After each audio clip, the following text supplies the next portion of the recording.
Hi, I'm Crystelle Markley, and I am a member of First United Methodist Church of Georgetown. My husband and I moved to Georgetown in 2008, and that's when we started looking around for churches. We tried different denominations, and we just kept being drawn to FUMC, especially the contemporary service and the music and the preaching. And then we ended up joining in 2010, right before our son was born. So I am a volunteer with Isaiah 117 House in Williamson County.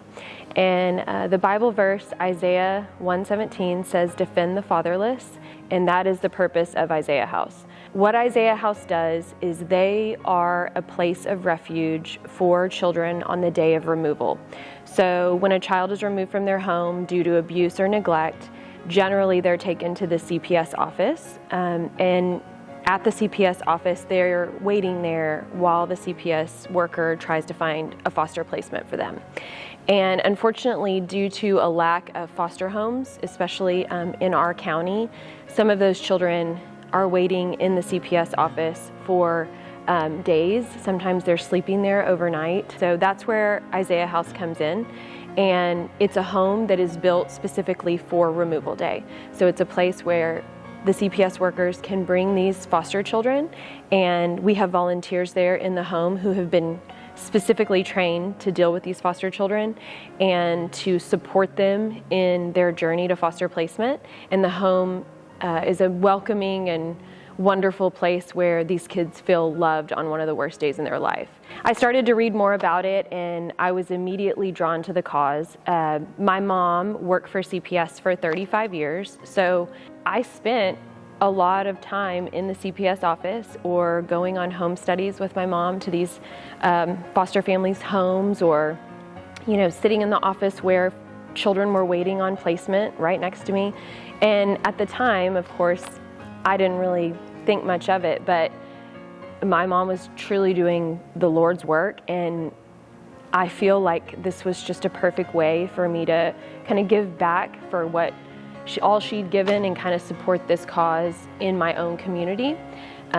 It also came at a time in my life where I really needed to put some of my focus and energy on something outside of myself, which is something that I found can really be a good way to humble yourself and to find joy outside of yourself. And volunteering for them over the past 2 years has looked like fundraising. It's looked like just drawing awareness, events, golf tournaments. We've done some really neat stuff in our community to raise awareness, and we've done it in a way that has just kept true to the cause. And we've been very blessed to be able to buy land to build our house in Williamson County.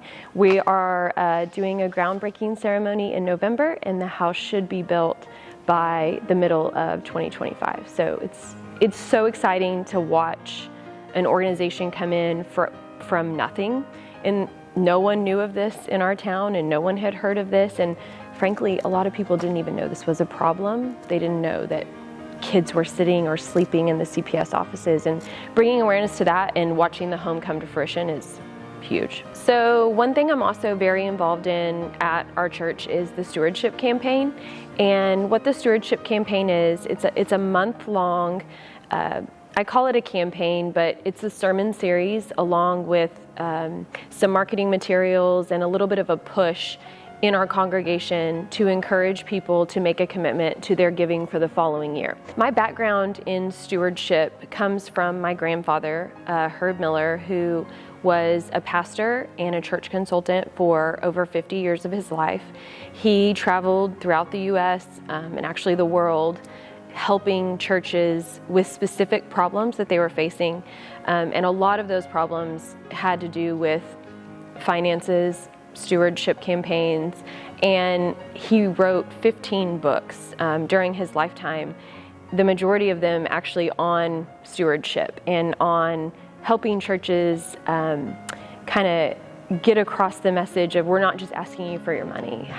What are the effective ways to go to a congregation and allow them to feel encouraged with their giving? So during grad school, I was actually a copy editor for my grandfather, and so I spent a lot of hours reading books and material on stewardship. And at the time I thought, I will never use this knowledge again. But it was a job, and I enjoyed it, and I love reading and writing.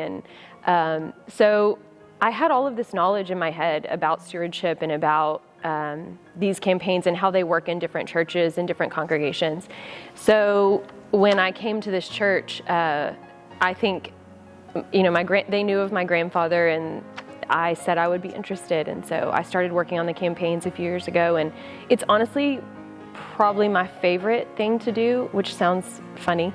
A large part of the campaign, in my opinion, is the marketing side, which is what my day job is. So I'm drawn to stewardship because I think that the visuals that we present and some of the formats that we use for this campaign are critical to go along with what Alan's preaching and helping our congregation to see we're not just asking you for money, we're asking you how you're going to use the blessings that God's given you to bless other people.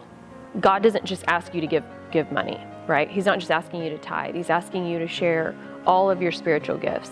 And that might not be money right now, and it might not be, you might not have the resources. And I think our church tries to present it in a way where people get that. So if you have time and you have talents, everybody has time and talents. That's another form of stewardship, in my opinion, is figuring out how you can give back and making a plan for using your time and your talents. I think it's really interesting to see and watch how people react to these messages during stewardship, and to see people's hearts turned and to see them on their path to, we call it a path to giving, is something we've used the past few years. And it's interesting to see people on their path. And while I don't know who I'm sitting next to, what they're giving, to see that our work is helping people is really rewarding. Realizing and seeing how some of the mission work that this church does affects people, not just in our congregation. Our congregation is obviously very blessed by the work our church does as well. I mean, I feel very blessed by the work our church does. I feel very blessed to have pastors and a staff who is there for us and who has children's programs and meets our needs. But I think a bigger picture of that is all the mission work we do outside of our church. And I think once you see what our church is doing outside of our little church walls, that's when you realize that your give is bigger than just our church. Our church is taking the resources, whether it be time, talent, money, and is turning them around and using them in ways that are so much bigger than us and so much bigger than our congregation. We're going to different countries. We're going to Quail Valley right down the street. We're making people's lives better who don't even go to church here. And for me, that feels really big, and that feels like a really good reason to give. So one big blessing that our family has had from this church is just genuinely wanting to come to church every Sunday and wanting to be around this amazing group of people. Camden and I talk about this a lot, but if we didn't have this church, there are so many people that we would have never met, who are some of our best friends, who are some mentors to us, and we would have never come across these people in our daily life if it weren't for this church. And I think that's such a blessing that kind of I didn't expect when I joined this church. Some of these people I think about that we've been friends with for almost 20 years, and you never would have come across them. And that's really neat. And it's really neat to walk in every Sunday and see that group of people and know that they're there for you, and just learn from them or teach them. And as we've gotten older, to see the new crowd of younger people, because we're not young anymore, come in and kind of take the reins of some things is so encouraging to me, because I feel like the church is growing, and I feel like 175 years sounds crazy, but when you look at all these new families coming in, you're like, oh yes, I can see how they would be here for 20 years like us, and then their kids will be here for 20 years. And I think that's a really cool feeling. We've been members here for 16 years, and we've had some of our happiest moments in this church. Our children were born while we were members of this church. We had people bringing us meals, and our babies were baptized here. Pax was confirmed here. All the joyous memories in life, I feel like this church plays a role in that. But I think something a lot of people don't talk about is the hard times. And when you go through some really hard times, you really need someone to stand in the gap for you.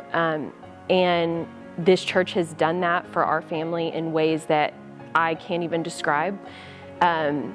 They've been here for us in some of the hardest times, and I'm so thankful for that.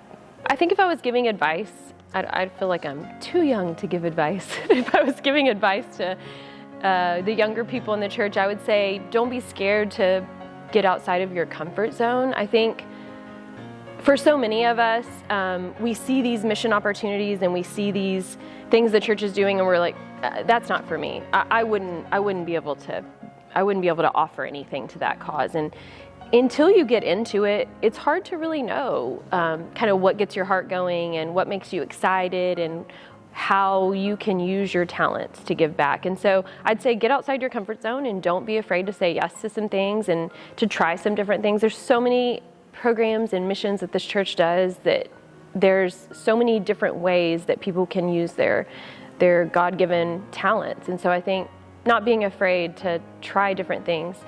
I would encourage you to do your research and figure out where you might be able to play a part, and not just that, but figure out what brings you joy, right? Because the purpose of giving back is to also feel that feeling in your heart that you impacted someone's life, and that feeling is something that nothing else can give you. When we talk about the legacy of our church, 175 years is proof that our legacy is strong and obviously positive because our congregation is growing. And I think if I think about what I want the legacy to be, I would say I want this church to continue to be a welcoming place, full of love and grace, but also a place where people can come and really learn how to follow Jesus and how to be a disciple and go out and make disciples and what that means.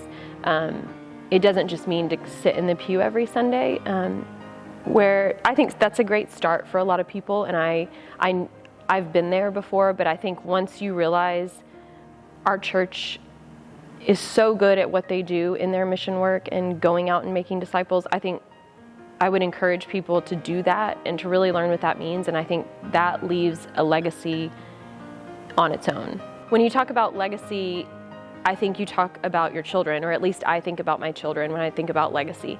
And they've grown up in this church, and the support that they have felt from Laura and Carrie and Kenny and all of the volunteers that are around the children's program, I think that leaves a legacy because they are bringing these children up to know God, and that creates hopefully adults that know God, and that's a legacy too.